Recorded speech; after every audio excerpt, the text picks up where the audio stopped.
Okay, so I think it's a good time to start. So welcome everyone to today's event, How to Sleep Well, the simple science to optimize sleep. So before I introduce myself and our wonderful guest, just a note to please post any question that you might have throughout this session. Post them in the Q&A box, and we will do our best to answer some of them during the session.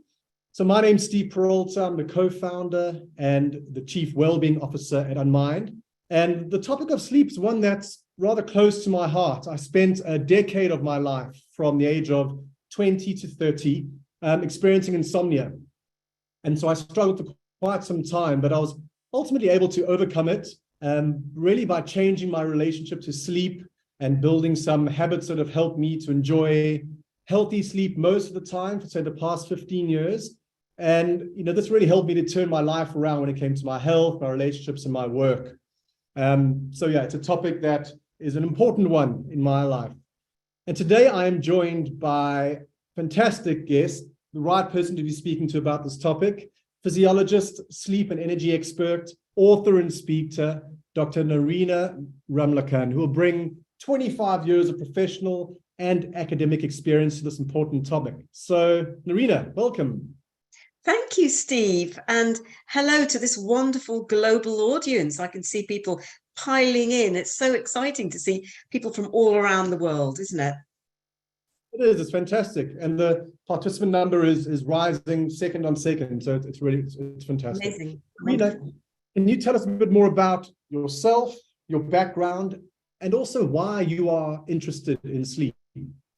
Yeah, well, a little bit like you, I'm interested in sleep because I once had a huge problem sleeping myself. And in fact, my problem started as a baby. And my mother was taking me when I was 6 months old. She was taking me from one doctor to the next. And then I got to my 30s, got really sick. And that was a sort of turning point. It was a bit of a hero's journey, if you like, to it all, but we won't go into that in too much detail. But the turning point was me, after being hospitalized, coming back from that, going on a bit of a healing journey, learning how to sleep, almost miraculously, magically being given opportunities to help other people to sleep well and to manage their energy levels and pull out of fatigue and chronic fatigue. Ended up being headhunted to work at the Capio Nightingale Clinic. Ended up spending 10 years working there 1 day a week, rehabilitating patients with severe sleep problems. And I'm just mentioning that because sometimes people think, but my problems are really serious, you wouldn't be able to help me. But so 10 years doing that, wrote my first book, Tired But Wired. That kind of catapulted me into the limelight, wrote another few books, just have continued that journey. But I now sleep really well, I have to say. And my data, not that I'm wedded to it, and we can talk about that later, certainly shows that my sleep was, in the 90s last night in terms of optimizing sleep. So that's good. Great. I'd love to chat a bit more about sleep tracking a little bit later on. I also track my sleep, but I know there's some differing perspectives on that, so I'd love to hear yours. Yeah. I thought before we dig deeper into this, if everyone could just type in the chat how you slept last night. And I guess you could say very well, not so well, whatever works for you. But how did you sleep last night? Let's just get a sense of things. Okay, so we've got some bad, terrible, some not well, not so well, broken sleep, 4 hours only, badly interrupted, 7 out of 10, always broken. So it's quite a range, but there's quite a few not so wells and yeah, there's quite a few not so wells, I would say. So like Naritas, looking at that, I'd love to hear your perspective on how do you see the state of sleep in the UK and perhaps beyond? How do you describe the state of sleep? It globally, there's an epidemic of insomnia globally. It's not just the UK. And, there's a reason why the sleep industry is worth billions of pounds, billions of dollars. There's a reason why I'm flying to San Francisco in May just to run sleep programs for a senior leadership team. So clearly it's an issue. And I have been observing the rise in insomnia for the last 25 years. I never set out become a sleep expert. I'm not a medical doctor. I'm a physiologist. I'm a PhD in physiology, and I studied sleep maybe because of my obsession with not being able to sleep well myself. But I didn't realize it was something that was affecting so many people until I started working in health screening in the 90s, and then realized it was something affecting so many people, and realizing as well that technology was playing a part, because that was at the time when mobile phones, the internet had landed on the scene, and suddenly people weren't sleeping well, So it's a problem everywhere. And then, sleep industry, beds, mattresses, pillows, aromatherapy oils, candles, blackout blinds, eye pillows, earplugs, all sorts, trackers. It's a big industry because of this. I mean, do you think it's going too far to describe the state of, there's an obsession with sleep? So there's a sleep problem. Would you also say that there's a growing obsession with sleep? Is that the right word to use? I think the obsession, by the way, can I just say, excuse me if I do cough, I'm recovering from my first bout of COVID, and every now and then I get this tickly cough. And so I'm so sorry. I'm just getting back to presenting again. Do you mind if I just go on mute for a second? Of course. And I'm sure we can all relate to this happening to us on a call. It certainly happened to me many times during the pandemic. So we'll just give Dr. Narina a chance to have some water, clear her throat, and come back.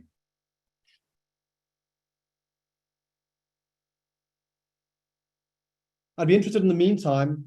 A lot of you said that you might have had difficult sleep last night, problem sleeping. Perhaps also write in the chat what you might think some of the causes for that are. And it might be different from person to person, but it'd be quite interesting to get a sense from each other. So we've got worry, menopause, stress, eating too late, anxiety, stress, work stresses. I've seen menopause come up a few times. Anxiety, snoring, partner who snores, that's come up a few times, kids, thinking, restless brain. So I think these are some of the things that we will certainly discuss over the coming hour. Dr. Narina, are you feeling, is your voice better? Yeah. Okay. I have to say, this is my first presentation since recovering from COVID. And it didn't affect my breathing, but I still have a little tickle. So I've got my fisherman's friends who are my best friends at the moment. Oh, right. Can you please remind me what we were talking about before I started? So I was asking you, would you say that you're talking about how there's such a focus on sleep because there's an inherent sleep problem? My question was, do you think there's an obsession with sleep? Yes, and thank you for all the lovely comments, concerned comments. There is an obsession, and quite rightly so to a degree. But in some respects, the obsession has a bit of a shadow side where people are becoming overly concerned and overly worried, overly anxious about it, trying too hard to sleep, because the irony is that in order to sleep well, you almost need to not give a damn about how you sleep.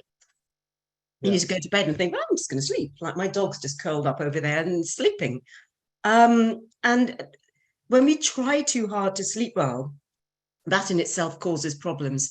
So I think we need to find a healthy balance between caring in the right way, and then losing some of the unhealthy obsessions and misbeliefs and misconceptions, myths about sleep, which I hope we'll have time to cover, because sometimes people believe stuff about sleep that's not helping them to sleep, I mean, I would say, and I'm happy to speak about this a little bit later, but one of the main ways that I was able to overcome my sleep problems was to move away from obsession towards moving from obsessing to prioritizing, and that can be quite different. I think it's similar to caring. But you mentioned there myths. There might be some myths and misconceptions that are actually driving the obsession. So could you share some of those that are important for people to become aware of? Yeah. So things like I absolutely need to get 8 hours of sleep a night. I must get 8 hours. And then there's obsession. And then, I used to work with professional athletes like Chelsea Football Club, with some of the athletes there. And, when they were really worried about, I must get X number of hours of sleep, otherwise I won't be able to perform the next day. That doesn't help. Of course, we all need to try and shoot for about 7 or 8 hours. But if you become inflexibly fixated on hours, which is where trackers might not help, that can set us up, especially the night before a big event or on a Sunday night, before the week ahead. So that's one of them. I shouldn't wake up during the night. That's another one. And when my patients, I'm saying patients in reference to the people that I would see at the psychiatric clinic, but when my patients or clients come in and see me and they go, I woke so many times last night and then I was awake for so long.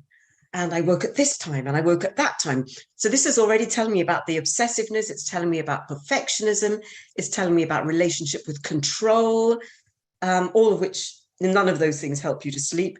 And, when we worry that we're waking up during the night, it sets us up for a fall, because it's totally normal to wake during the night. In fact, on average, we probably wake 10 to 15 times a night. We come into a semi-conscious state, but we hopefully don't remember all of those times. Yeah. Some of the behaviors that people indulge in then stop them getting back to sleep. The other thing I want to say is that people think they can play catch up, don't sleep much during the week and then sleep in at the weekend. Or they think, I don't have to go to bed before midnight. I can just sleep in later in the morning. Or they think they don't realize that they might be getting more sleep than they're actually getting, because when you're reading a book and then you go back the next night and you have to read it all again, that's because you read it in a hypnagogic trance state where your eyes were open, but you were more asleep than awake. So you're getting more sleep than you actually think. Or watching TV, glazed over, you don't know what's happening, but your eyes are open. You're actually asleep during that time. So I don't know if that's helpful, but I hope. So I know micro awakenings are a normal part of sleep. And sometimes we might wake up for a bit longer than a micro awakening. As you've hinted at here, the least constructive thing to do would be to start worrying about the fact that you've just woken up. So that can drive a cycle of anxiety and restlessness, wakefulness. What can someone do if they find themselves awake in the middle of the night? And it might differ from person, but from your perspective, what are some of the more constructive things? The first thing, as some of your very intelligent audience are saying, is don't check the time. Helen said that, Julie, a number of people said, I never check the time. Good. Don't check the time. Because in order to register the time, we need to be in a state of full consciousness, beta wave activity in the brain. When we start going to sleep, we go into an alpha state. Then we get more relaxed. We go into theta, the early dream states, and then deep sleep is delta. When we go into those micro awakenings, really what we're doing is we're touching theta alpha.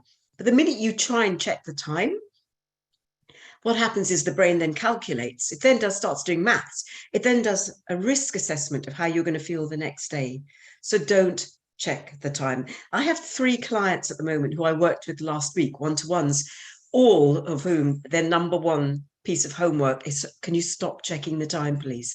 And they're all perfectionistic, overthinking, obsessive, type A control freaks. They want to know the time. Why? You're not getting back to sleep.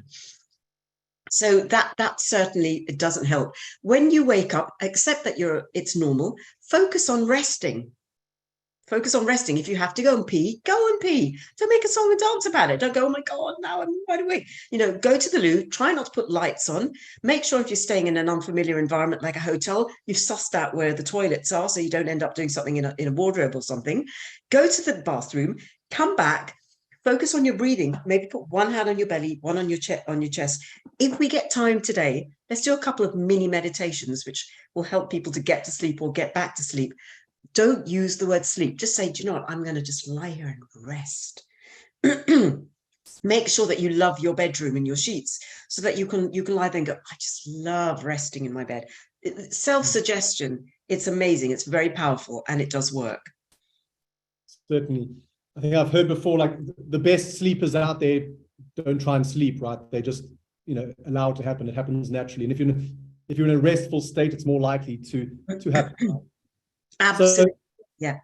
I've read a few comments coming up in the chat here around, I think you mentioned one of the myths was that you can catch up on sleep, and that might lead to disrupt inconsistent sleep patterns and napping a lot during the day and all the rest. And I know that what that can do is start to create, what the brain wants is consistency, right? And it wants the same kind of, generally, around the bed place. It needs to associate the bed with sleep and certain times and the like.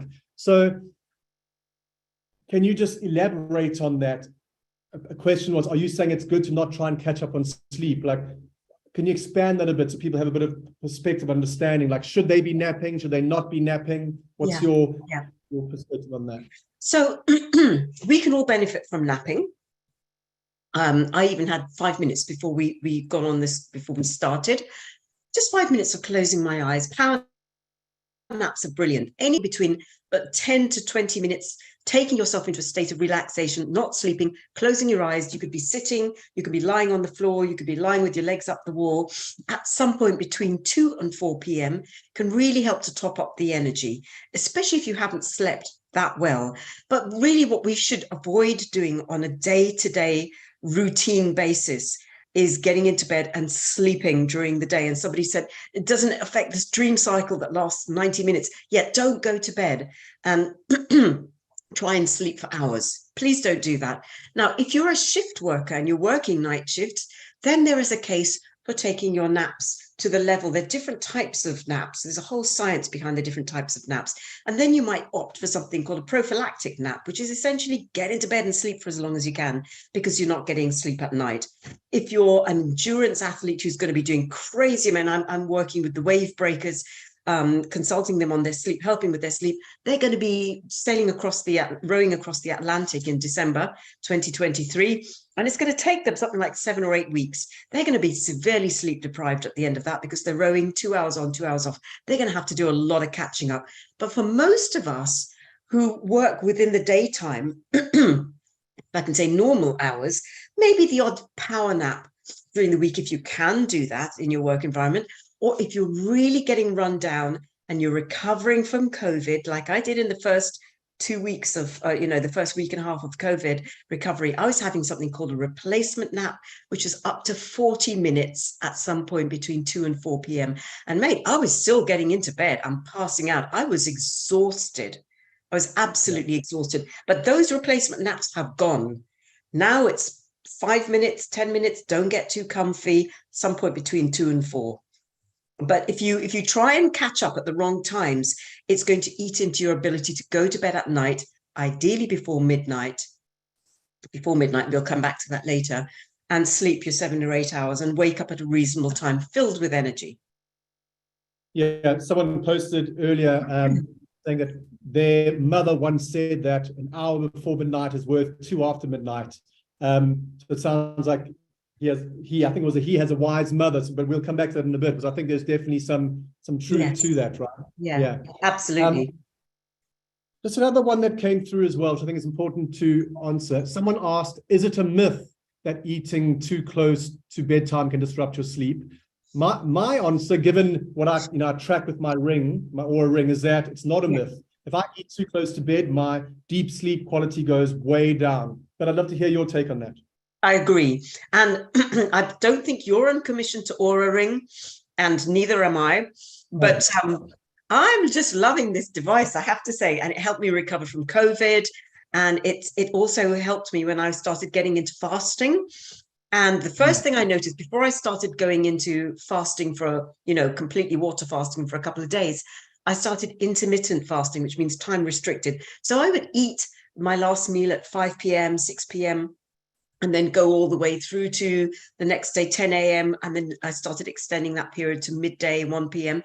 But what I noticed was that if I gave myself several hours before going to bed, the more I did that, the better my sleep was.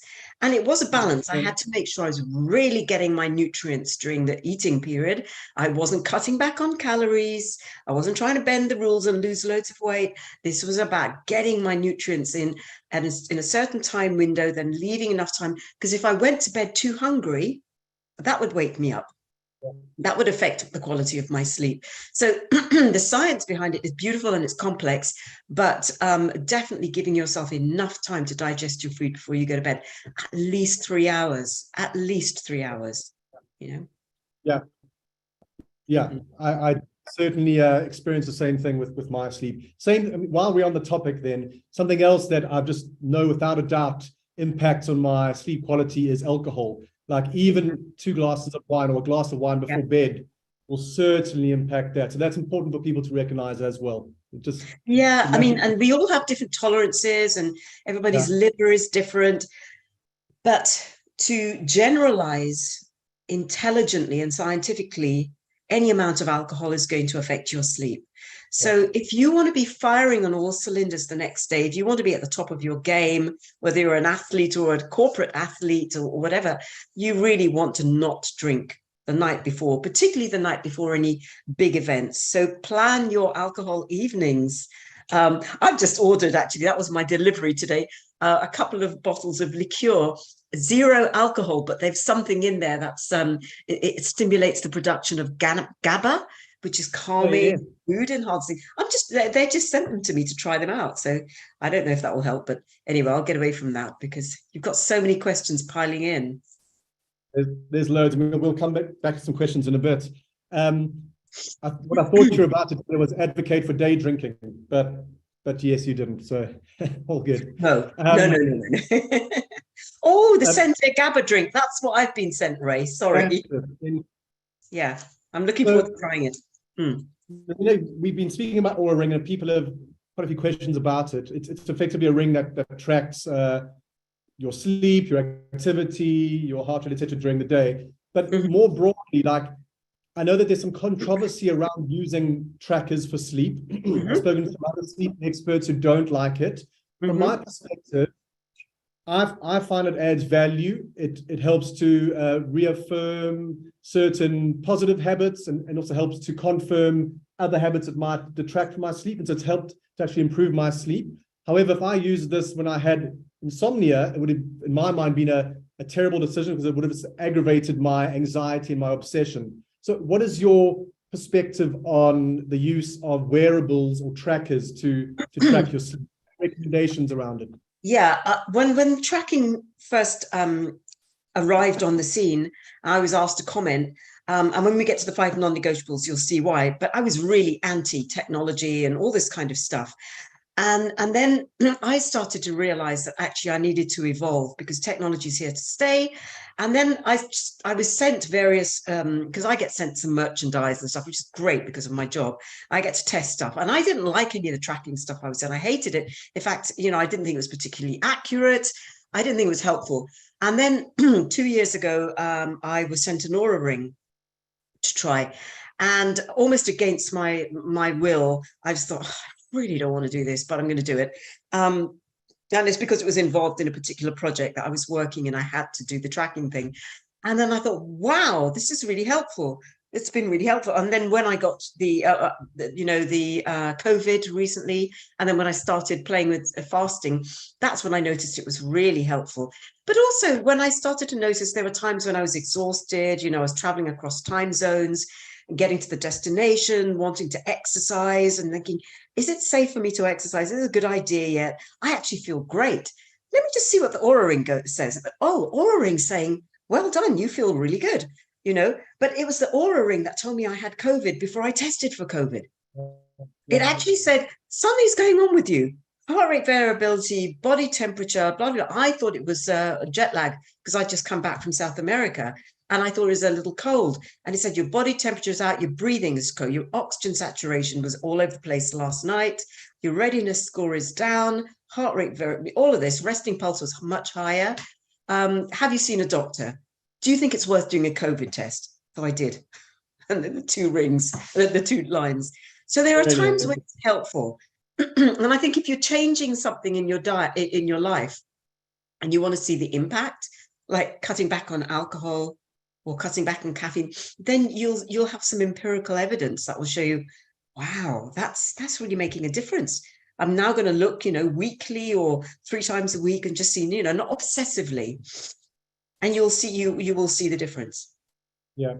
But if it's something that might aggravate your obsession and make you too anxious, and I'd potentially recommend not using it. Would you agree? Yeah, I mean, look, you're looking at a type A. You can probably tell that already.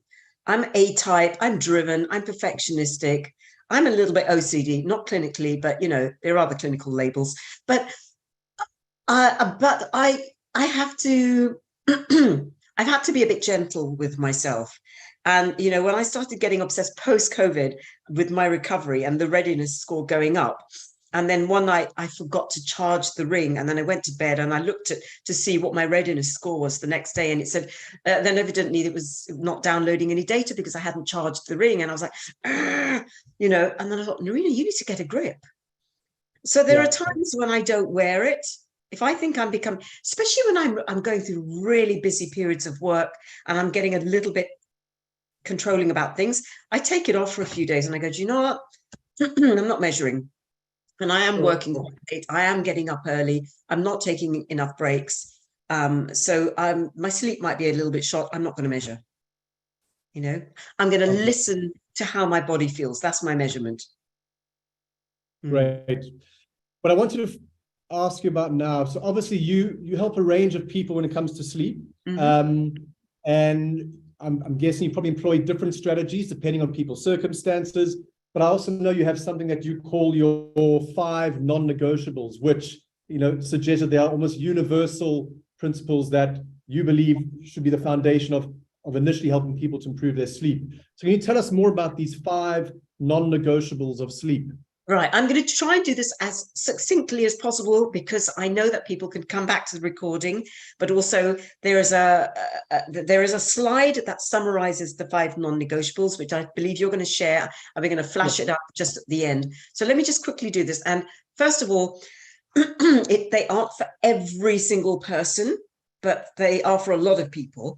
But they're based on my 25 years of working with psychiatric patients, corporate athletes, Olympic athletes, elite athletes, Chelsea football, everyone. Okay. So number 1, if you're having difficulty, number 1, eat breakfast within 30 to 45 minutes of rising. Eat breakfast.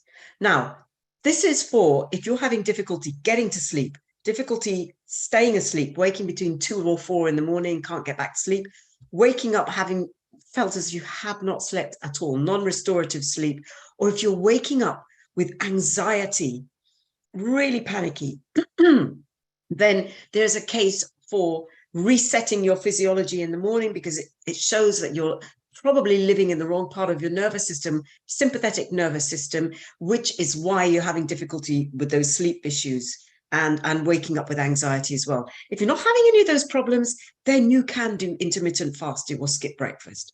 But if you're getting any of those issues, you need to eat breakfast. And each one of the 3 people I worked with last week are having to now eat breakfast in the morning, including one who is actually an athlete, but he's not sleeping. Okay. Right. Number 2, don't use more corrective measure for those people who may need to almost rebalance their nervous system and engage a bit more parasympathetic. That's right. So it's all about the nervous system reset. Number 2, don't use caffeine as a substitute for food. Ideally, eat your food first and then have your nice cup of tea or coffee. Ideally, if you're really having lots of sleep problems and you're exhausted, no more than 1 or 2 cups of tea or coffee a day. I mean, ideally, I'd be saying don't have any at all. No caffeine after 2 p.m. in the afternoon. So caffeine, cut back on stimulants. Number 3, hydrate.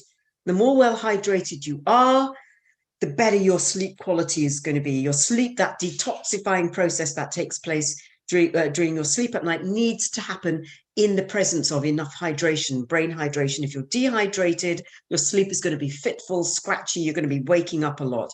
Number 4, get to bed before midnight. And there's a lot of research now emerging that the sleep before midnight, the rest before midnight, can have a profound impact on your health, notably neurological disorders, neurodegeneration of the brain, so things like Alzheimer's, dementia. Get sleep before midnight, it can really help. But all sorts of health ailments as well, which can be helped by getting to bed before midnight. Number 5, cultivate a healthier relationship with technology. Ideally, don't have your phone in the bedroom.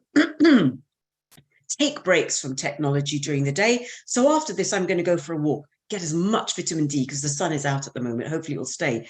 But I'm going to not take my phone because I'm going to want to look at my phone. I'm going to want to check all these lovely messages that have come in. I'm as bad as everybody else. Don't look at your phone during the night. Ideally, for a better life and for better sleep, don't let your phone be the last thing you touch before you go to bed.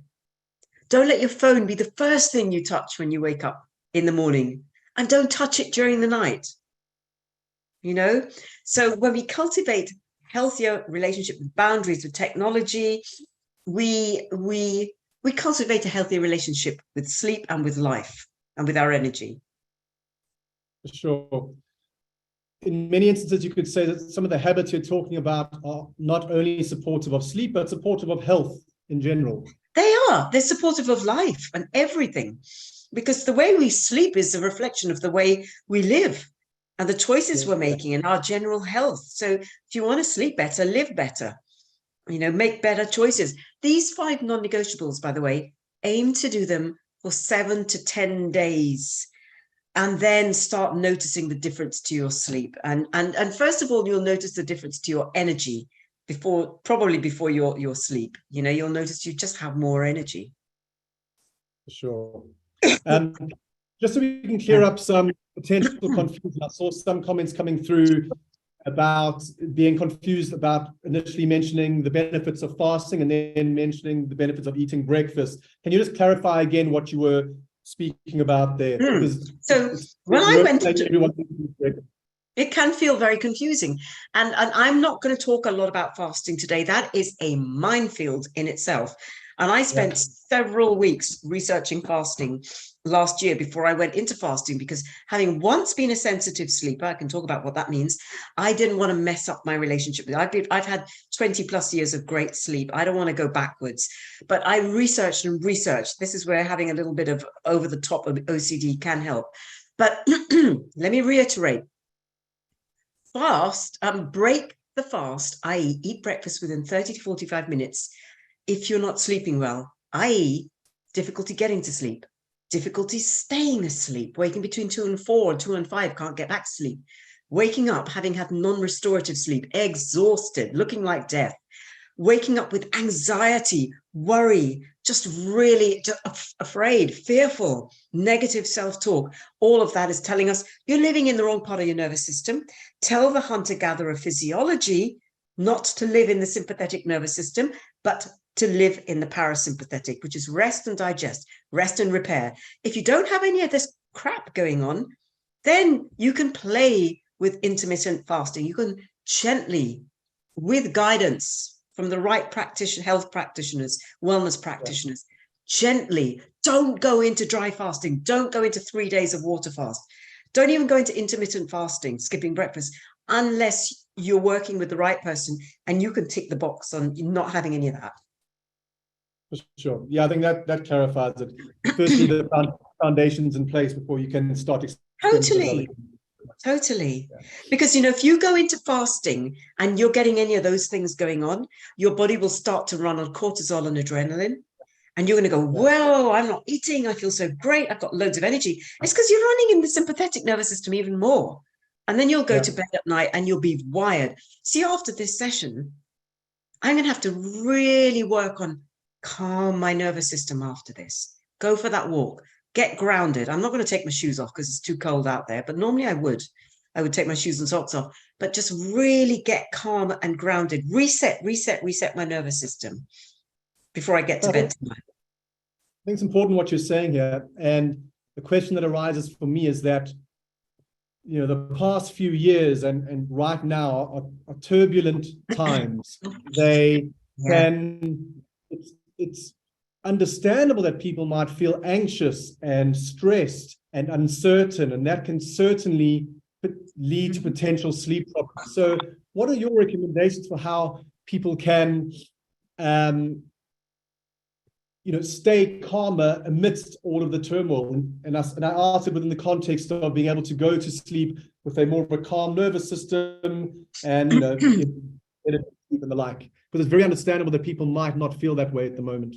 So do you have any recommendations? I mean, there's a lot. You're asking me about my life's work. You're asking me about not just 25 years, but my own personal journey.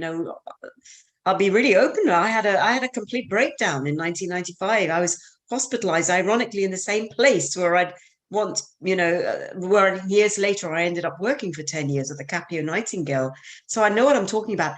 Look, I don't like to seem as if I'm shamelessly plugging my books, but I've written 3 books which are primarily about sleep. Each one takes you closer into getting into looking at stress and trauma and why our internal environment and the way we think and the way we've been brought up and our psychology impacts on our relationship with life and sleep. So each of those books will touch on it. The more recent the books are, the more the publisher gave me free rein to talk about trauma.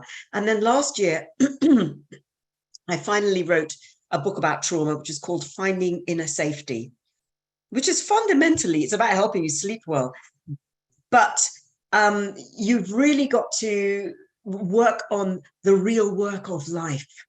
The trauma, it might be the stress with your boss. It might be the stress in the marriage. It might be the stress with your teenager, or the worry about your elderly parents, or the fact that you're obsessively watching the news, or, you've got to work on your relationship with those things and your history if you want to be able to go to bed at night and go, do you know what? All of this stuff is going down at the moment. And I don't want to make you think that my life is perfect. It is far from. I have some of those things that I've just mentioned. I haven't met most of them, in fact, apart from obsessively watching the news. I don't do that. But everything else, I got elderly parent, I've got the whole lot. But I have had to learn by falling over, getting back up again, falling over, how to basically put my trauma to bed sometimes so I can go to bed and sleep. I've had to heal. So I know that people are saying, yes, but, I've got this, or I've got that, or I've got restless legs, or I've got this label. Mate, I was diagnosed with complex PTSD, bipolar disorder, all of that stuff. I'm not saying if you've got a label, you just get over yourself. That's not the case. But what I'm saying is that you may need to take a more radical and a deeper sense of care for yourself. You may really need to look for those helpers and those therapists and those practitioners who can help you to heal so that you can start to understand your relationship with those traumas and those labels you've been given so that you can go to bed at night and sleep, And I mean, quite a few people said restless leg. Yes, but I've got restless leg. Restless leg syndrome isn't just about going to bed and moving. There's loads of stuff underneath there, ranging from exercising too late, to drinking too much caffeine, to not getting enough magnesium in your diet, all the way through to childhood trauma, So it's like getting to understand the story and unraveling and unpicking it and healing it and being courageous. So there's obviously many complex, interrelated things you're talking about here. And I certainly don't want to reduce this down to just meditate before bed and everything will be fine, because that's not the case. But I do know that breath work and meditation can help to calm the nervous system. Yeah. And I think you mentioned at the beginning of the call that potentially you could share a practice. Is that something you could take us through now? A very short practice that people could Definitely. But just bear in mind that if your nervous system is nervous as hell, the nervous system, if it's nervous as hell, and you are waking up with so much extreme anxiety and worry and blah blah blah, you might need to look at those 5 non-negotiables before this technique will help. You might need to seek out medical help. So you need to calm the nervous system to a degree before you can go deeper with some of this stuff. But let me just give you a technique which will help you if you're getting into bed really tired but wired, or if you wake in the early hours. Now, if you wake in the early hours, don't look at the time. Don't look at your watch. Don't look at the phone. If you need to go to the bathroom, go to the bathroom. When you come back to bed, use this technique, this meditation. So imagine you're in bed right now, lying there, And I want you to repeat the words of this meditation silently to yourself, as if you're in bed at night, okay? And you might want to try it now. You might want to try closing your eyes, pretend you're in bed, and you're going to say these words to yourself. And I'm going to give you an example of what you would say. And hope that I don't cough while I'm doing this. Okay, so I'm pretending I'm in bed, and I don't know what time I've woken, but I'm frustrated. I want to get back to sleep. So here we go. I love my left foot. I love my left big toe. I love all the toes of my left foot. I love my entire left foot. I love my left ankle. I love my left lower leg. Okay, if you open your eyes and come back, basically you bore yourself to sleep. You use those words. Oh, thank you. Thank you. I have been told that about my voice, and I've done some meditations. This one has been recorded by Amazon Audible as well. It's available on Amazon Audible, but I've done lots of meditations, but you don't have to download any of that stuff or buy any of that stuff. You just do it for yourself. And yes, so sorry about this, gross, isn't it? Hannah, it is based on Yoga Nidra, and it's based on progressive muscle relaxation, but it's simple. Use the word love. It's deliberate. And what will happen is you will bore yourself, and you will start to fall asleep, and you'll become nonsensical, and you'll go, oh my goodness, I was falling asleep. Go right back to the starting point. If you wake up, go back to I love my left leg. You can start on left leg or right leg, but don't start with your head or your hands. Go start with the foot. There are a myriad of other techniques I could teach, but that's the simple. And actually what I love doing as well is I put one hand on my belly and I put one hand on my chest. Just the weight of my hands brings me into my body. It's not the same as counting sheep. It's similar, but it's deliberately using self-suggestion. Using the word love brings safety into the body. Keeping the inner voice calm, soft, empathetic, compassionate. You're not going 1, 2, 3. Actually, the minute you start counting stuff, it takes you into full consciousness, beta wave. So actually, we don't want to count. Let's just use the word love. Let's love ourselves back to sleep. Let's be kind. Let's create inner safety. There's more techniques, but I don't know. I don't think we have time to do them all. There's havening. There's a particular type of breath work. Just on that, by the way, when you're doing that technique, try and keep your mouth closed, breathing through the nose only. Breathing through the nose.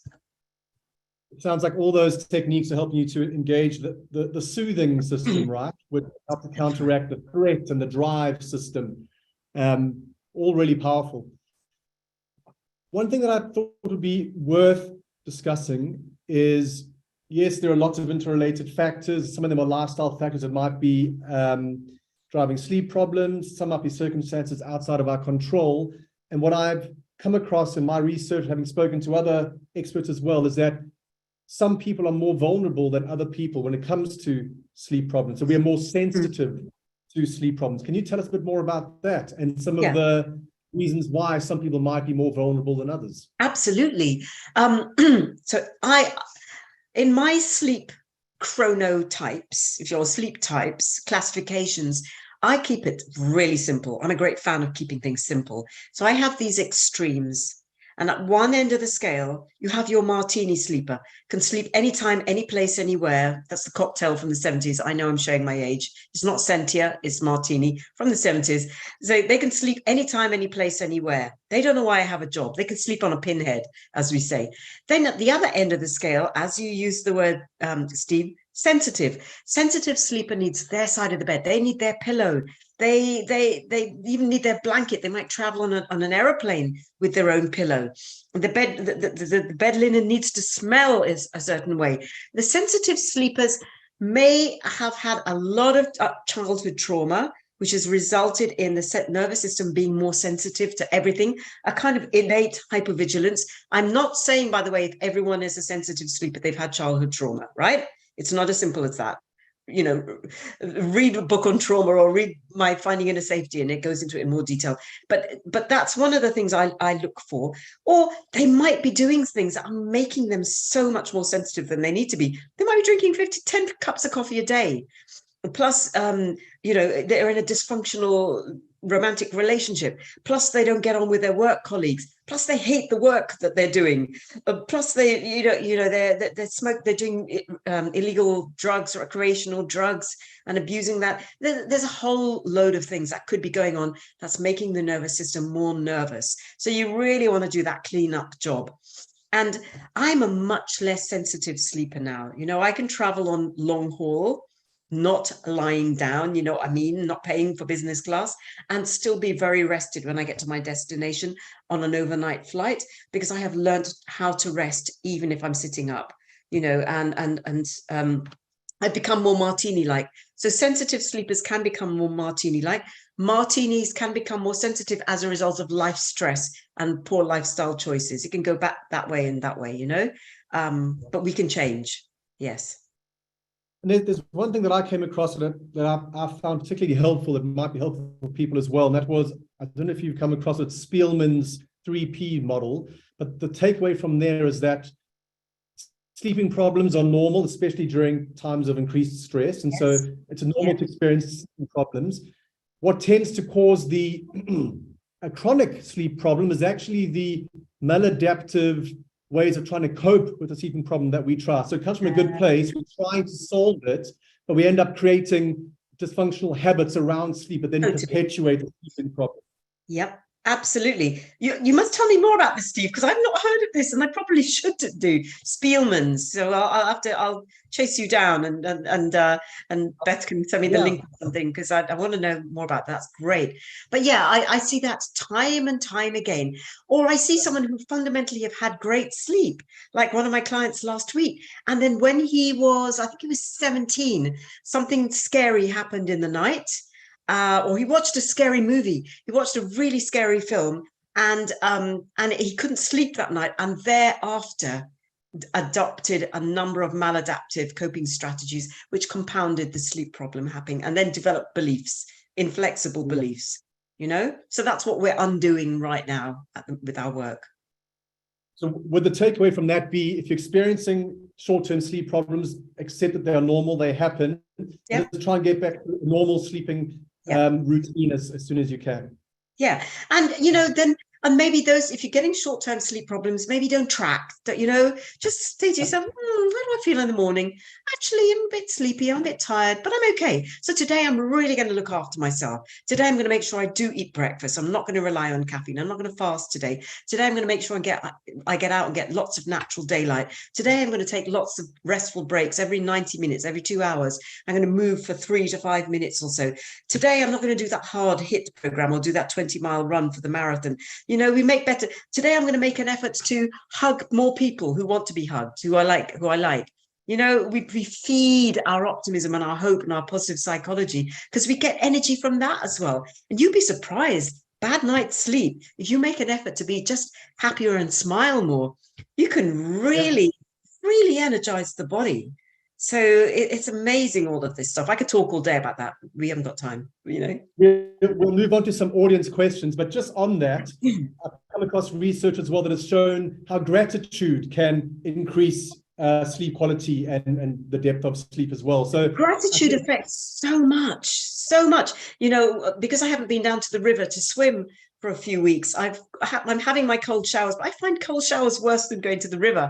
And when I have my shower now, I've started doing my thank yous when I have my shower. So I go, thank you for this cold weather, this cold water.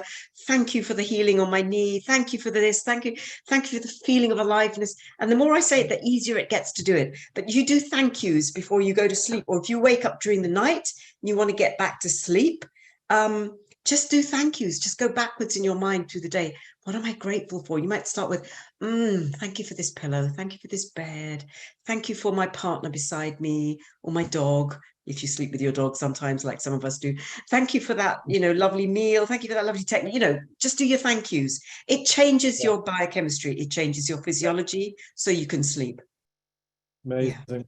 Okay, I'd like to move on to a few audience questions that have come through in the Q&A section here. So I guess maybe still linked to vulnerability, potentially not. I'd like to ask you, but the question here is, how does menopause affect sleep?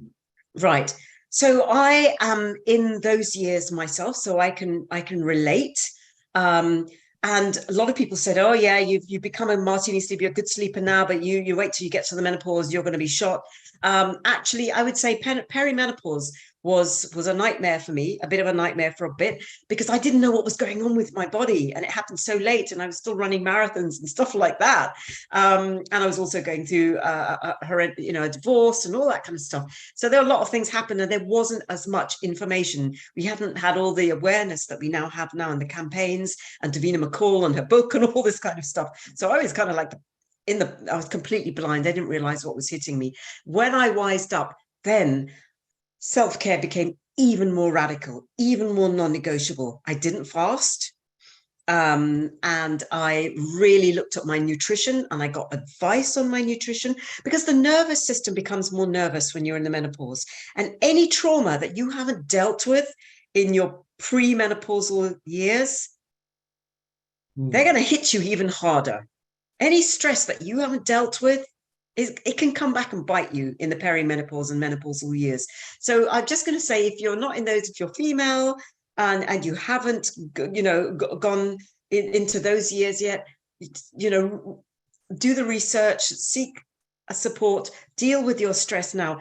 Every period of menstruation is good training for the menopause, can I say? Every premenstrual phase is good training as well. So do the training for it. When you go through the menopause and perimenopause, do as much as you can to keep your nervous system in balance. Don't overact. This is when I went into the menopause, I stopped doing marathons. I stopped doing hard ultra events, which were basically caning my body. I started being gentler. I still exercise. I still climb. I still do a bit of HIIT. I still do my kettlebells and strength training and that sort of thing. But I don't push myself to do endurance exercise like I used to do. Look at podcasts. Look at podcasts like Feisty Menopause. And I've done a lot of interviews on Spotify and all the usual places where you get your podcasts. Look up Dr. Narina and look at interviews on menopause and perimenopause. So I've done a lot. Hit play, not pause. It's a great menopause platform as well, where I talk a lot about sleep and how it can change during these hormonal years, but how you can adapt, how you can help yourself and get the right support so that you're not suffering with night sweats and the depression and the anxiety and all of that kind of stuff. Yeah. Thank you, Narina. We've got about another 5 minutes for questions, so not that much, but I'd like to try and get through a few. So I'm going to pull out one here. So the question is, have you noticed an increase in sleep issues since introduction of working from home? Could it possibly be people working, sleeping in the same environment?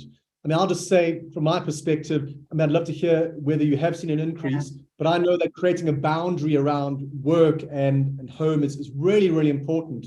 And so that'll be different from person to person. But I know for some people, if they literally are working within their bedroom, then even something like putting a sheet over your workspace, like at 6 p.m., whatever, that can help create that psychological distance. But really important to create a boundary around your work and your time at home at night to help you to switch off. But Narina, have you seen an increase in that? Yeah, it's a little bit like when technology landed on the scene. We all thought everything was going to be easier and it was going to make life easier. And actually, because the boundaries got so eroded, it got worse, And the same thing's happening. We thought working from home for a while, it did make things easier. We could see our family more, blah, blah, blah, all that sort of stuff. And we thought it was going to make life easier, but it has made things worse. And that's because it's so important. You've said the word boundaries, so important.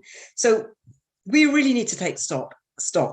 And we really need to get those boundaries in place and, find out what works for you. And like you said, if you're living and working in one small space, put a sheet over it, or if you're traveling and you're working in a hotel room, pack your stuff away, work in your work clothes, and then power down the laptop and stick it in the wardrobe and take your work clothes off and then go for your walk and do your meditation and put your pajamas on, all that kind of stuff. But create demarcations, create boundaries between work, play, rest, the Mars bar, the work, rest and play thing. But put those boundaries in place, because otherwise that's definitely what's happening when people are working from home, but they're not really. They're just working all the time, no boundaries. And of course, it's going to affect your sleep. Yeah. I have a feeling there'll be a few people in the chat who can maybe relate to this question. The question is, any advice for sleep-deprived parents with young children? Yes. Gosh, I'm writing a piece on this for a client, actually. First of all, accept that you are going to be a little bit more sleep-deprived, okay? And then accept that actually we change. You know, when the mother's growing the baby in her belly, it's not just the baby that's changing and growing, the mother's changing as well, because the cells from the baby cross the placenta and actually enter the mother's brain. That's been proven. And so the mother's psychology and physiology changes as well. So not just for mothers, I'm not sure how it affects the father. Maybe they just imbibe this somehow. But as a parent, your psychology changes, and maybe it's something to do with needing to make sure that you're resilient for the survival of your child, that you need to survive. So your physiology changes and you become more resilient to the effects of a little bit of sleep deprivation. You're not like a teenager or a millennial anymore. I don't want to offend anyone, but we do change, you know, when we have a child. The other thing is that radical self-care becomes important. When you're a parent, you're not getting good sleep, do all the things we've talked about, make sure that you're eating properly. Maybe, you know, when you've just had a baby, that's not the time to start training. I know it's obvious, but, you know, even as a dad, maybe that's not the time to start training for a marathon. That's not the time to start doing dry fasting or water fasting or intermittent fasting. Look after yourself and make sure that you're putting energy in on all the other levels, not just sleep, but other physical things, physical, emotional, mental, and spiritual, because you're going to need to keep yourself topped up so that the effects of sleep deprivation really don't make you sick, because they can do. Some women end up with postnatal depression because they try to do the same thing they did before baby arrived. And they're not eating properly because they say, baby comes first, I haven't got time for breakfast. Well, no, I used to live in a 3-story house. I used to make peanut butter sandwiches, take them up with me in a Tupperware dish, and then while I was pick my daughter up and feed her, I'm scoffing my sandwiches. So I didn't skip my breakfast, you know. Thanks, Narita. Ramesh had a novel solution. He said, just give your kids to the grandparents that don't need to sleep. So you could try that as well. If only. Yes. Okay, so we need to wrap up soon. I'm going to go to this final question that I can see in the Q&A here. It's a brief answer, and perhaps you can expand on any other supplementation that might be useful. But the question is, what are your thoughts about CBD and using it to aid sleep? And to expand on that, what are your thoughts on supplementation? Are there any key supplements that can help? Okay, so I always take a magnesium tablet before I go to bed. And going through menopause, I have an amazing nutritionist who makes me, functional nutritionist, who makes me a set of herbs. It's a tonic, and it's got things like adaptogens in it, things like ashwagandha, rhodiola, passion flower, lime flower. But, you know, you've got to have a consultation, and they've got to work out what's going on for you, and then they create something. It's not off, you know, off the shelf. It's made specially for me. I get sent, as I said, I'm sent lots of products. I was sent a load of CBD products. I tried the gummies and they knocked me out the next day. And I took half the dose. So I'm really, really sensitive. Somebody mentioned earlier that they're an HSP, highly sensitive person. I am as well when it comes to other things. So when I try the Sentia liqueur, I'm going to have a tiny, tiny amount, because I really do react to things quite strongly. But I've noticed that if I take the CBD, when I traveled to go to South America, when I was coming back, I took half the dose of CBD, and it really helped me to rest on the plane, which was great. Everyone is different. Everyone has a different physiology.